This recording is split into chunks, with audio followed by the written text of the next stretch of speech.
DXDC Radyoman Report. Giawhag ni Davao City Mayor Sebastian Bastay Duterte ang publiko sa pag-obserba sa culture of security nga ginapatuman sa City Government of Davao ilabi na karong umaabot nga Kadayawan Festival 2023. Atol sa State of the City Address ni Mayor Baste kagahapon July 28, 2023, iyang gipasabot nga importante nga mabatasan sa katawhan ang paghimong alerto pinaagi sa pag-report sa mga kadudahang individual o butang sa palibot.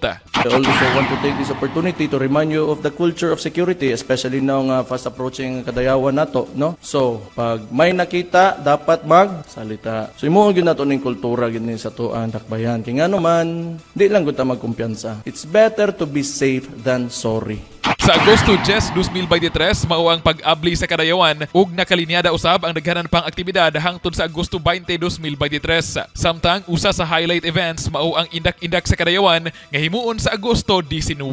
Kasama mo sa balita ug serbisyo publiko, reaching millions nationwide and worldwide for 70 years.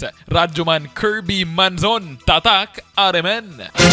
RMN News, Diretso Balitang Metro Davao.